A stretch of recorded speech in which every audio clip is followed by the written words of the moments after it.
Our t-shirt brand, our collective statement wear is attached to the centralized message of the LLC. This is the process. Pray without ceasing. Vote as a tribute to our ancestors and our children's future. Advocate for real, lasting policy change. Agitate through direct action. Educate our children about the past that brought us here to the present and on into the future. Boycott, because we ain't playing. We mean your business. Good morning, Sonny. This is a new little content I'm adding. I don't know how far it's going to go, but it's called Sunday Moment. It pretty much is going to be readings from Meditation of the Heart from Dr. Howard Thurman. Let's see where it leads. Good Sunday morning. This is Randi Leffall with Randi's Rant and the Sunday Moment. Humor is something that we ought to thank God for. There's a lot of different types of humor.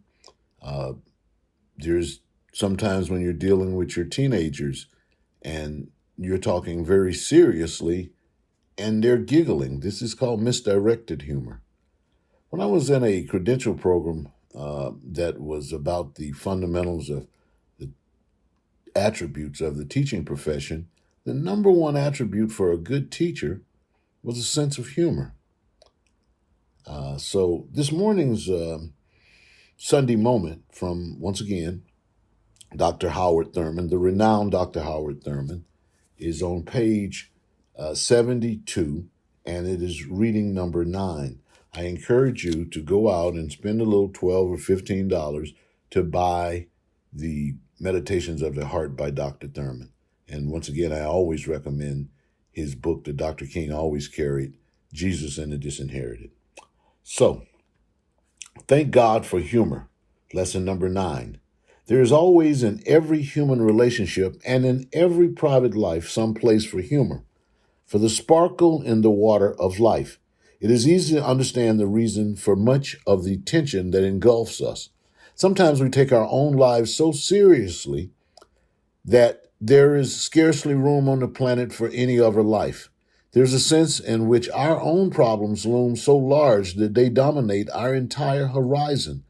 And all there is for us to think and feel is that which is central to our particular burdens.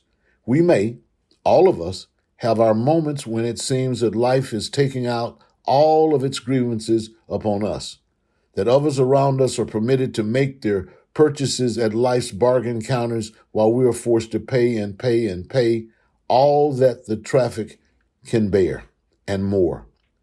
If this is to be our mood, then there is no antidote quite like a central chuckle of the spirit. Humor may not be laughter. It may not even be a smile. It is primarily a point of view, an attitude towards experience, a tangent. It requires a certain quality of objectivity, the inspired ability to step aside and see oneself go by. To take in the total view is to establish perspectives, and many things fall into place. What is extra, what does not belong, becomes the source of the overtone, the chuckle that restores the balance. There's nothing superficial here. There's no cruelty. As indicated, when humor becomes a weapon to embarrass and attack persons, true humor is a weapon, but it is used creatively when it is held firmly in the hands of a man who uses it against himself and his own antics. All the gods of depression, gloom, and melancholy must shriek with alarm when there rings down the corridor the merry music of the humorous spirit. It means that fear is en route, that there is deep understanding of the process of life and an expansive faith which advises the spirit that because life is its own restraint, life can be trusted. What a deadly religion if it has no humor. What a dreary life where that precious venture has not emerged. Thank God for humor. I would ask you today, and it has been said in many readings of spiritual and scriptural understanding that sometimes when things happen and we feel like we're burdened with tribulations, all we can say is, as Jesus would have said, oh well. Hey, this is Randi Leffall on November the 19th, 2023, with the Sunday Moment. And I hope you will find humor in yourself today and possibly see a larger world besides yourself. Thank you so much, and peace be with you. Symbols give us our identity, our self-image, our way of explaining ourselves to ourselves and to others. Symbols, in turn, determine the kind of stories we tell, and the stories we tell determine the kind of history we make and remake. Quotation, Mary Robinson. Making a statement in 2023 is about living in a world unbound by prejudice or persecution. Live life freely. Make a non-violent attempt to broaden your social discourse. Open one's eyes to the plagues which bastardize our society.